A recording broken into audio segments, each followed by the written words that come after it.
kyekigenda mu maaso ku passport office wano n'abanyarwanda abana Uganda. Webale nnyo ssebo. Okusokera ddala njagala kwetondera abantu abafunye obuzibu nga nti bayisiddwa obubi. Si nkola yaffe wano nga aba immigration nti waliwo abantu ab'ekikula ekirala betuyisa obubi abalala nitubayisa obulungi. Si nkola yaffe nga ministry, si nkola yaffe nga passport office, era ffe tukola emirimu gyaffe professionally. Naye bwe wabaawo omuntu esekinomu eyayisa omuntu applicant eyajja wano obubi ngamba si kirungi. Si kirungi ate njagala kwetondera omuntu oyo on behalf ku office yamuyisa obubi. Ffe wano tukozesa etteeka erya constitution okugaba passport. Era baganda baffe abo nze mbayita baganda baffe lwakuba mu constitution mulimu tribe gye bayita Abanyarwanda. Naye confusion gye yagira eri nti mu Uganda tulinamu tribe gye tuyita Abanyarwanda. Okitegedde? Kakati nitubeerayo n'ensi gye bayita Rwanda. Era naye erimu Abanyarwanda. Nereeta confusion. Era kyova olaba nawagira ono omwami nga kimugamba nti bakyuse ki erinnya kubanga wabeerewo okwawuka. Naye kati teebereza mwami Kisubi oli ku desk oli immigration officer sympathizing n'aba immigration officers baffe bano ali ku desk omuntu amutuukiridde amubuuza gw'oli muki omuntu amuddamu nti nze ndi Munyarwanda. Oyagala officer akole ki? Agambe bugambi nti kale teekawo n'ekinkumu ki passport ino genda. Nedda. Officer alina okugezaako okukola kye tuyita due diligence okufinding out gw'oli Munyarwanda wa wano oba weeri. Okitegedde? Kati bwe buzibu buviiriddeawo. Kati omuntu bw'oba oze wano oyagala passport obalala bambi basosola express passport oze oyagala passport mu bwangu. Naye kati officer agambye ayagala approving nti oli muki Munnayuganda Omunyarwanda wa wano si weeri. Olaba confusion. Nakugamba genda ondeetere kino genda ondeetere kiri kati applicant n'alaba nga oli kumwetolooza era abasinga obungi wires zivaako bwe kutandika abangi baze wano olaba bakaaba bava wano abalala bavumye ne officers baffe wano ekintu ekitali kituufu. Naye nga bambi officer ono immigration mumunenyeza bwerere ye ali ku tteeka lyagoberera nti bw'oba oyagala kugaba passport gezaako okulaba nti passport eno ogiwa Omunnayuganda atuukiridde. So bw'oba oze n'ogamba nti nze ndi Munyarwanda, officer alina okugezaako okulaba nti akudifferentiatinga akwawula kuva ku Munyarwanda wa wano n'Omunyarwanda w'e Rwanda. So process eyo process eyo yereseewo obuzibu. Otherwise tewali muntu yenna oba wa immigration akola wano nti yakyawa Abanyarwanda nti bw'ojja wano balina okubeetolooza tekibanga nawo. Okujjako ndi waliwo abamu abajja nga bali straight forward nti si Bannayuganda. Omuntu n'ajja n'atuula eri officer ngamba teeka wano ebipapula byo. Officer aba akebera ebipapula waati n'asangamu endagamuntu ey'e Rwanda. Ate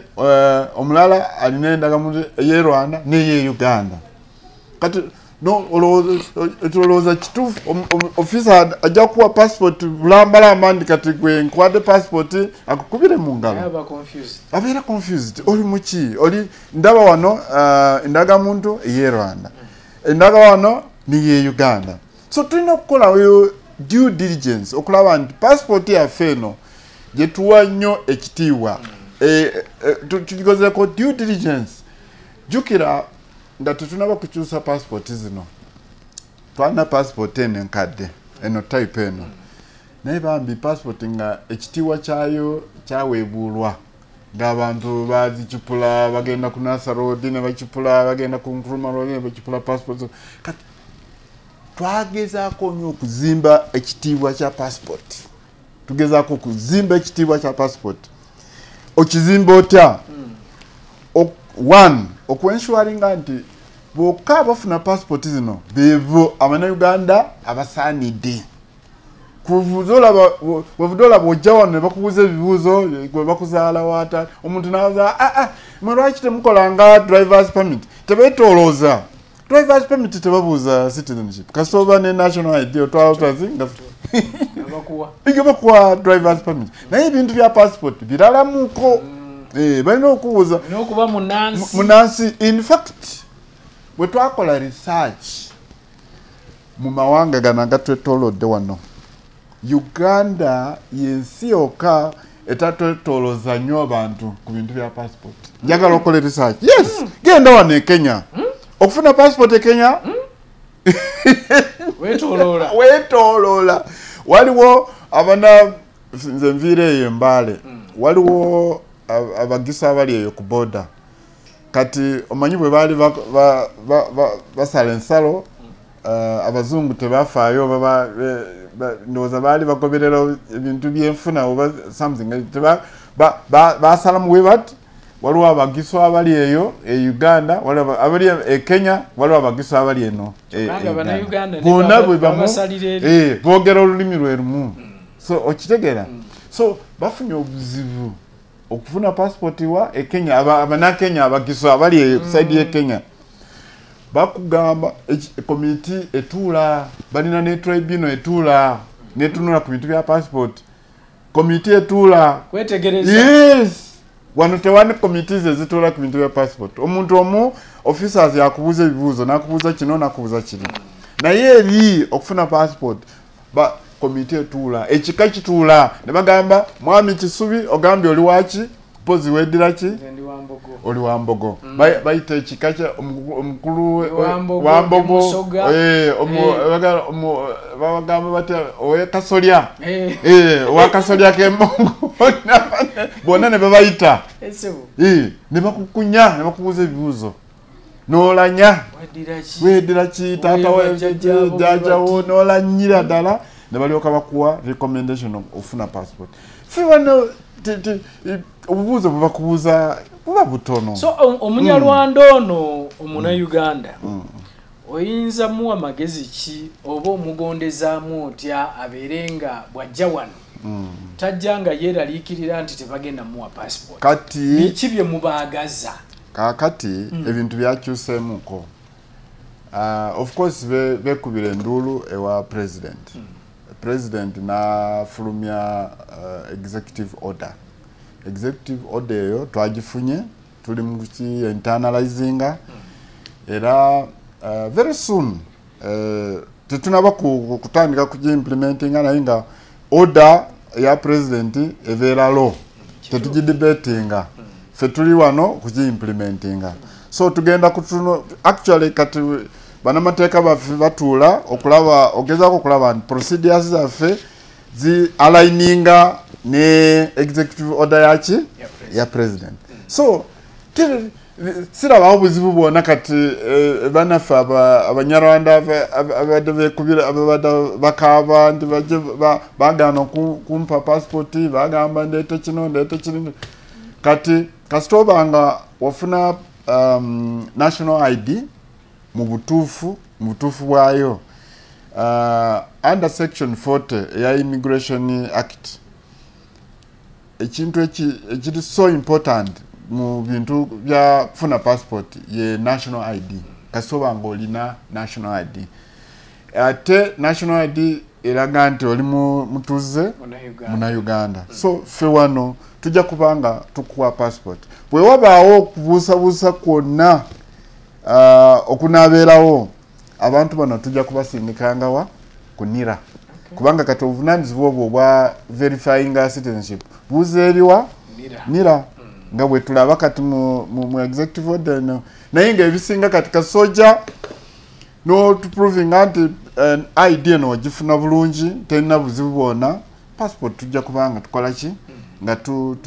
tujikuwa naye muteka butesi mu system ne mugiraba passport system eno system zino za government zikwatagana they talk to each other system ya passport ekwatagana ne system ya NIRA ne kwatagana ne system ya URA bikwatagana in fact soon the system ya URSB eja kubanga aligninga neno so kastoteka mu national ID wano mu system yafe ebe kulaga information eri kunira inti mwami Kisubi kunira information yeno wana ku passport ja filinzemu information yeno lwakubandi waliwo abantu abamu bwe yali agenda kufuna national ID nateka mu bilala ndi tata wange yafa ngali kunira choka wajja wano ku passporting atade mu tata wange mulamu oba yazukira tubate tumanyi kakati obundu ngobwo butugezako kulanga naye gwogamba tata yafa ate wano uno tugambye mulamu bwe buzibu bwoko buliwo itufu kye kiriwa kati kwe kukuzayo eri kunira ne tugambe otereze abantu abasinga obungi kye batayagala nti baneetolooza nagenze ne bangamba leeta kino kyo naye bino byonna tubikola so ebintu ebyo bisinzirira ddala wali ng'ojjuza foomu ziri ejjuza foomu ojjuza ebikyamu nga kikuleetera obuzibu wano kyovu tolaba abagamba nti waliwo family ono afunye ono tafunye kisinzira mu engeri gy'ojjuzaamu ki foomu kubanga oyinza kuba family emu nze ne Kisubi tuvira mu family emu Kisubi najja nafuna passport nga atademu ebintu bye abisengese bulungi mu system munira information ekwatagana neyawa ne internal affairs tetuba na buzibu kakati nze nezija nezindeta eyo nateka ibirala ate no ku passport ntadde ibirala kyoke ndina national ID kwe kugamba ndi kati gwe mwami ebintu bino byo tuwadde wano tebifaanagana oli owanira muntu mulala naye wano wa passport ate oli muntu ki mulala so genda kunira omala okwetereza then okole ki okomewo naye nga tetulinako obuzibu bambi oye yene yafunako obuzibu wano ne ba officers tonenya ba officers baffe bagoberera bugoberezi ki ebiragiro bya constitution ndi munyarwanda in fact luli cyali kibintu omunyarwanda ali mu constitution yomo beba abanyarwanda abajeno Uganda before 1926 mwaka ogugwe gutero bakuba so 1926 omwana abana abasinga abaja wano bali born in between 1990 so omuntu kiba kizibu proving ndi tata we bajaja we yava Rwanda 1996 tosobola kubeera n'ebiwandiiko ebyo bwe buzibu akukyere bwe buleetedde abantu abaganda bafabo ebizibu bwonna naye kati going forward ebyo byonna bya weddewo president yatuwandikidde president is executive order is cannot be debatable fe tugenda kugiimplementinga nga bweri ate tetulina konti ate kino president is by law buli kyayogera lifukateeka so it is not an executive request no it is an executive order so bintu byonna banamateeka bafe batuula tugezaako okulaba kualigninga kati tulabe procedures ki to align to the order egamba bweti tugenda tusunsula kimu ku kimu then meetings zitulano buli lunaku then tumale naffe tukole procedures nga tusinziira ku executive order okitegedde gye tusinziirako era going forward baganda baffe aba of Rwandese origin baja kusanyuka tetugenda kubeerako n'obuzibu namwe era tubagala nnyo tetunako kakwata tetunako any hatred jemuli tubagala nyo tuli wano tukulidde wano tuzalidwa wano buli kimu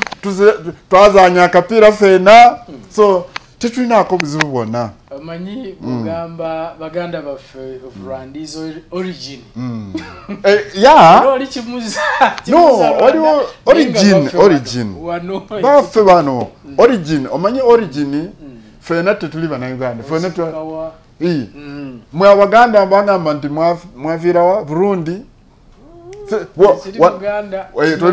wano mu Uganda wononye omuntu yava wano Uganda oyinza oku bwe bagamba ngendo ondetera omuntu basoga batugaba jijja fe banyolo so fe twavireyo Ethiopia netu abagisu Ethiopia kati tosobola kugamba nti ono muna Uganda original yava wano taliyo fena tacha njagala tudde wano so tetulina buzibu na baganda bafavo yes njagala tudde ku bigenda maaso passport yaffe wano ekibaddewo nti enaku zino abantu abafere ambayita abafere babadde befunyirize omuze kwokutunda passport yaffe balina akatale kati kebakuddewo okudiringa mu passport wano yes waliwo omwami sona ali Luzira kati bamukwata yali yagulawo ka travel travel company awe Rubaga nga ku church fact bali bakaita Akia something kana bona bali bakaita bali bakaita Akia guest tours limited Akia abirubaga nga ku dwali nga ku cathedral omwami ono yali mbalimba abantu nti abatwala bweru naye ye yava promising okubatwala Israel kubatwala Canada kubatwala America ensuubiza abantu buli omu jayagala ja dreaming ogendayo akati abantu ne beeyiweeyo ne basasula buli omu obukadde 20 bubiri 22 million genda America genda Israel jagenda okwetwala ngomusajja akunganyiza almost $1 billion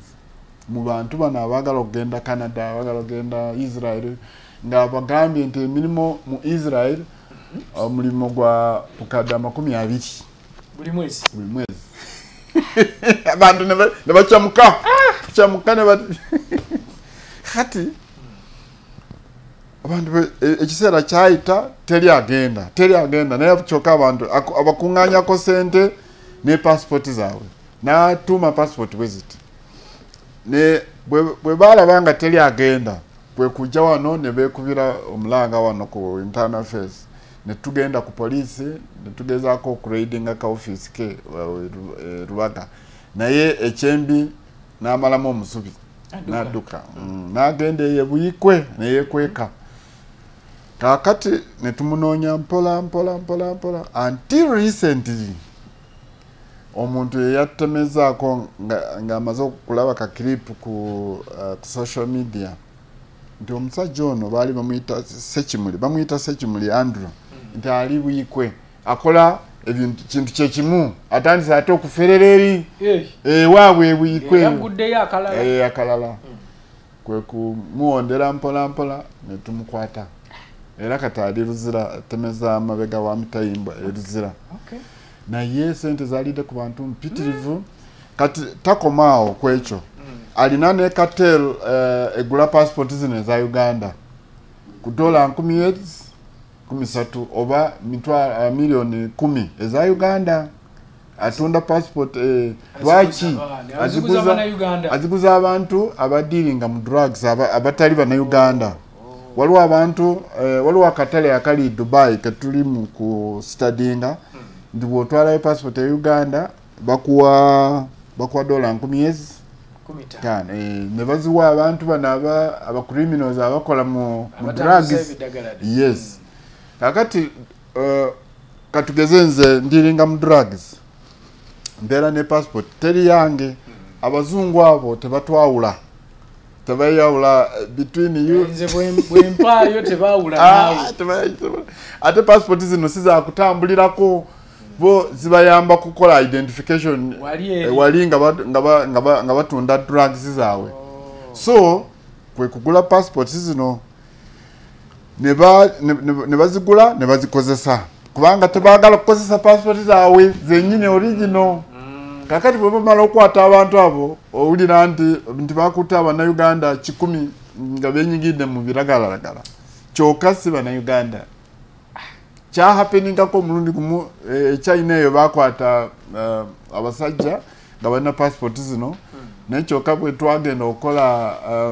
yali 2017 to 18 China bwe twatuukayo tugenda okulaba ate nga si Bannayuganda kubanga twagenda kubakolako nga passport ze bakutte ze Uganda genuine passports and tewali kimu kye bakyusaamu okitegeera so bwe bakola so abantu bano bamala okutunda passport eyo Omunayuganda amala okugitunda kubanga Abannayuganda abamu beetundira passport zaabwe balabanga business kyovulaba waliwo amawanga agamu twali tukola passport replacement tulabanga nga kiyitiridde nnyo okureplacinga lost passport wiiki esooka twareplacinga passport zaali nga 2 netuddako 5 netuddako 10 ate ogenda okulaba omuntu omu nga lost passport emirundi 8 in 1 year obuzo otya passport yo emirundi 8 obeera wa bulagaja ki obwo just passport nokibuza nogenda yamala okugitunda amangu ago n'addayo ku office na reportinga nti eriki ebuze nemukolera mu passport endala so kyovu tolaba twayise kiragiro nti kati waliwo amawanga nga weewaawo tulinayo passport office nga katuwana Abu Dhabi tomala gagenda no reporting a passport is lost ne bakureplacinga tugamba nti for every lost passport olina okoma wala yebuze tusobole renewal tewali buzibu naye ng'ebuze ogiripotinze nti ebuze komaweka twakola ekyo for 2 reasons. One, twayagala okukola process y'okutunda passport eyo expensive okibalemu kitunde nayo lina costs z'okuddeno. 2, time bw'obala mu costs n'obala mu ne time n'ogamba tekiri worth passport yange kanzigaze passport era bwe twakola ekyo ng'omuzene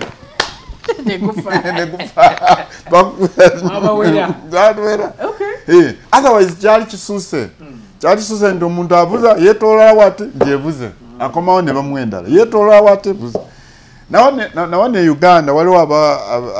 abadde batunda passport waliwo companies ezigamba zipromising abantu okubatwala ebweru abantu ne batwalayo passport zaabwe ogenda okulaba ate nga tebatuta abantu abo ne bakola ki ne batunda passport era twareadinzeeko ne office waliwo passport zetwajeeyo mu companies endala tukyakola investigations naye nga passport twazijeeyo company etwala abantu nebafunira mirimu tulinawo ne passport zino twazije part of those mu companies zezo ne tuziyayo abantu bano baba promising okubatwala ebweru okubafunira visa n'emirimu kyokanga tebabakolako ne batuuka kutunda passport kati zino twazisanga ziri ku display bazitunda babolaba ebyamaguzi zino passport zino kakati zirimu ebifaananyi by'abantu information yonna nga bakiguza omulala nagezaako okulaba okulalika abantu bonna abawaayo passport mu makampanies nti bagenda bweru naye kyokka nga tebagendanga nti bajje wano bakebere ku passport zino tugabye nyingi naye tukyalina na zino naye twagezaako okuziranga nti abantu bazinone naye ate mu mateeka tetukirizibwa okudisplayinga details z'abantu privacy gundi kubanga tolina kubanga bwembe njagala kulanga passport eno sina okulanga just erinnya ndina okuteekako bantu bafaanagana amanya ndina okuteekako gundi ne gundi yazaaliwa mwaka weguti mu kitundu bwekiti naye sobola ogamba nti eyali asuubira omulimu mu kampani ekyo kyetwakola nga wateekayo passport twakikolako nekolaki ezisinga obungi babadde bakolaki babadde bazinonyedwa bazituute naye tukyalinawo zino waliwo n'endala ziri wa secretary nyingiko so bw'oba wawaayo passport yo ng'osuubira okugenda okufuna omulimu eweeru naye kyokka nga togendanga janguuko wano okebere kubanga passport yo bandibanga bagiryamu sente bagiteeka katale ne bagiryamu sente ate sente mpitirivu $3,000 bwe bukadde bwa Uganda 10 bulambirira so oje tukuwe passport yo ffe tetukusaba sente jangu wano tukuwe passport yo twazijayo kubanga ffe abagaba passport ffe authority agaba passport netugamba leka tuzijayo tubeere nazo omuntu aba ajagadde atisa agisanga wano tulinawo kati kankoze n'omukisa guno tulinawo n'abantu abajja wano okukola passport ne omanye abajja ofuna passport genuine ne beerabirawo identity cards zaabwe tulinawo ziringa 13 IDs ziri wano oli bwajja yajja bibuzo bye bimusumbuwa ne bimutabula omutwe n'aleka ID ye katuna ID eziwera ddala zisoba mu 2,000 ze tulina wano abantu bazi bw'oba wabuza ID yo kyokka nga tojjukira naye nga wayitako wano passport office national ID original mu kifo ky'okugenda okustruggling eyo kunira ate osasule ku poliisi jangu wano waliwo ze tulina wano yandibanga eri wano amanga zino nagambye secretary aziwandiike bulungi nakyokka tetusobola ate kuzipublishinga lwaki muziteeka mu mpapula z'amawulire kubanga etteeka tetutukkiriza okudisplayinga details z'abantu mulimu ekifaananyi ky'omuntu mulimu ate bw'olikola bw'oti abafere ate we bayingiriramu so just ojja okebereko mu kifo kye tetugenda kubiziteeka mu mawulire oba ku TV oba ku radio tuzirina wano ziwera zikunukiriza almost 13 ze tulina wano abantu bazeerabirawo genuinely so bw'oba oli eyo wabuza national ID ate kyokka nga wayitako wano ku passport jangu kokebereyo se office eno eri open public relations office wano ku internal affairs bw'ojja tebakwetolooza gamba bugambi ku gate ngenda kulaba ku checkinga ku ID oba ku passport mu office ya public relations staff ange wano bajja kukuwa okeberemuko oba oli awo oyinza okusanga mu ID mu kifo ky'okutawanya kutawanyizibwa okuda mu process obupya so kyekibaddewo ekyo ekyokucupula passport kyo twakigema completely kye twakola eno eya electronic ng'eriko fingerprint ng'eriko eriiso tewali ngeri yonna omuntu twasobola okucupula mu passport eno teri so enkola yokka gye bayitamu yeno kusuubiza abantu mirimu ne bazifuna bakutambuza n'okoowa n'obivaako naye abafere kati twabatebuka era ku bintu by'okugamba nti bakipuddeko passport eno kuva tutandika okugaba passport zino 2018 tewabangayo wadde neegi emu gye bakipudde naye zino enkadde zino baali bazicupula buli kaseera kubanga technology of course yali mutono twayongeramuko kati wamaanyi nnyo ate passport zino kati kyembulira abano Uganda erina kati passport ekyasinze okuba enungi mu East Africa wano in fact East and Central passport yaffe newoleeta omusumaali n'okakata kuno wooti zino empya zino za polycarbonate tesanguka nebwoleta omusumali n'okalakata woti nebwegwa mu mazzi tulina kano tulina page eno gye tuyita polycarbonate ekaluba era erabika bulungi nebweba egudde mu mazzi ojja mubuuza n'ogiwuja bwoti n'otwala passport yo singa zino ezedda ez'obupapula obuweeweevu nga bwegwa mu mazzi eba ewedde kubanga kati osasula emitwalo gyo 25 ng'omanyi nti osasulidde ekintu ekirungi tulinawo passport of course ebika tulinawo ekika kino ekya service passport bagiyita eyabakungu nga bwolaba members of parliament nga bwolaba tugiyita service passport eno ya green kiragala eno of course ekwatibwa abantu abali abanene nga ba members of parliament nga ba commissioners n'abantu abagwa mu category eyo eno passport bagisasula emitwalo aga ana eno passport kubanga twalaba nti abantu abagwa mu kiti ekyo balina muko nange bwe mba nsobola nsasula n'engifuna akati bw'oba oyagala ogenda neweesimbawo n'ogenda mu parliament n'omukungu omukungu ne tugikuwa ssebo ojja wano nga bakuteereddewo ne red carpet tulinawo eno ey'abakungu enyo ba VIP ba chief justice ba president bona ba ministers Governor Bank of Uganda, vice chancellors of state universities, state universities, private, but state universities bafuna zino, nga Makerere, Gulu, Chambogo, Barara, bafuna zino. Then there are recognized cultural institutions heads. abakulu abensikirano Sabasajja ne Kyabazinga n'abalala bwe batyo umukuuka obadde tumentioninze umukuuka era akasito mulesi bona zino ze bafuna ne wabeerawo ambassadors bw'oba oli ambassador permanent secretary diplomats eno passport omanyi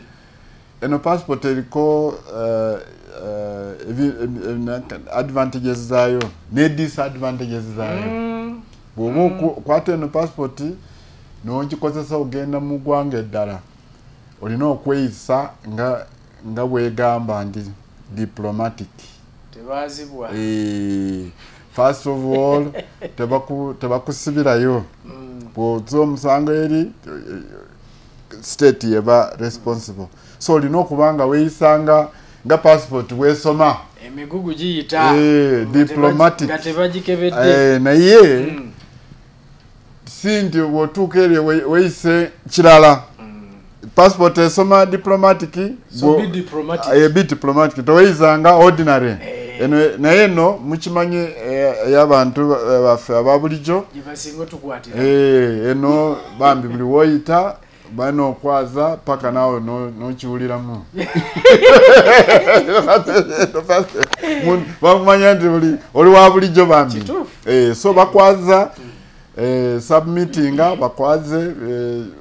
obeera nga weyisa ng'oli mu mateeka naye tolina ekyo tekigaana okweyisa diplomatic ne webeera n'eno passport of course tulina abannayuganda abasinga abalina passport zino naye tebalina buzibu bwonna nina ey'emulugunya yali Kano wa America bamuyita Kanani Kano oyo yayisibwa bubi yagamba yali tasuubira Kano ow'eggye lya America aze Uganda mujjukira oyo mujjukira Kano oyo bambi singa officers baffe baali babi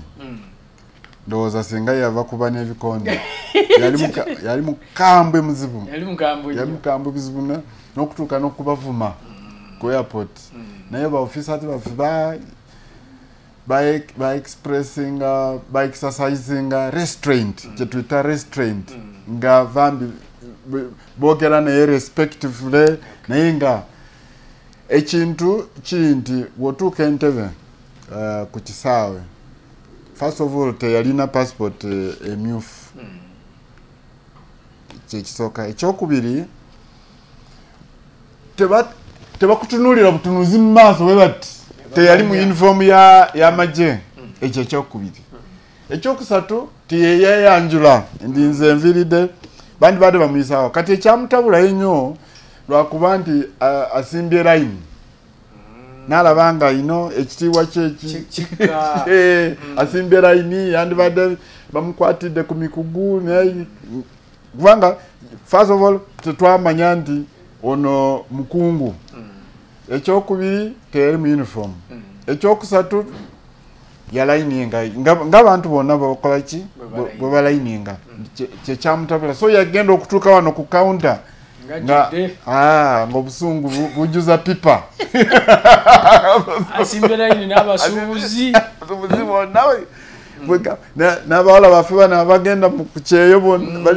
basimbye layini ate kyokka kirina okubeera kubanga ku airport tetulina preferential treatment okujjako bw'oba oli mukungu bakuyisa eri tulinawo VIP bakuyisa eri naye bw'ojja wano ewaffe wano wansi wano ku arrival osimba layini nebakwaza buli kimu n'okiyitamu ate si wano oka in fact airports zino endala zino ez'amawanga amalala ziri so stringent nti ojjamu engaato ojjamu omusipi bayinza n'okujjamu n'esaati naye tocomplaininga bulungi nnyo kyolekera bannayuganda mwemunde bannayuganda abali ebweru ne abali ebweru wa Uganda ne Uganda ndina advise emu nembalekera one passport yaffe kati twagisimplifyinga process nyangu nnyo temu bantu tebabalyako sente abafere tebabalyako sente passport eno ya mitwalo 25 system yakusaba passport nyangu genda online teekamu okusaba ku kyokka tokkiriza omuntu yenna eyeyita broker okuyamba okuteeramu information kubanga agenda okuteeramu information enfu otuuke wano ate kuleetera obuzibu so weeteeremu information yo bw'oba tolina tomanyi bintu bya computer yita omuntu yenna gwe weesiga abantu bano abatera okufuna wano ebizibu be bano babrokers bwe bayamba okuteekamu kubanga broker ye ateekamu buli kyalaba amala okuteekamu ate ojja wano bakubuuza ebibuuzo tokibimanyi so n'ofuna obuzibu sasula emitwalo 25 passport wano kati mbalayirira passport eno kasita emala 2 weeks nga togifunye wabeerawo obuzibu tetusuka 2 weeks tetusukayo in fact passport enaku 5 nga message wafunye dda chovola tolaba enaku zino tolabawo lines wano towakyali lines ekintu kiri okay twakisimplifyinga teekamu okusabako ojja kulaba message ekuyita jangu ono ne passport yo bulambalamba jangu wano ku Ministry of Internal Affairs tetugoba bantu Ministry ya bantu tudiringa n'abantu okujjako kyesembera ddala nakyo enaku zino tubadde tufunyemu cases za Ebola ne Mpox so nkubiriza abantu nti bw'oba ojja wano ku ministry ne bakugamba ndi n'abakowa n'engalo tokayana nnyo n'abakonga just kibeere safe obeere safe okoberera bibagamba tokayana n'abantu ku gate ate abasirikale ababeera ku gate si nti bali awo kukukayanya oba okukuba kubanga waliwo abawala baffe abajja ne babatiisatiisa bano baprogamba olaba abasirikale tusobola kuyingirayo eyo tusobola kuyingirayo leeta nkuyambe nedda bambi abasirikale baffe bali professional ate baliwo okulaba nti bayamba omunauganda ajja wano abeere secure and safe mwebale nnyo mwebale kale atropo mulungi sijja kusuka waawo ye mwami Simon Peter Mundei omwogezi wa Ministry ya Internal Affairs nange kambageze ekiseera ekirungi mubere bulungi mwera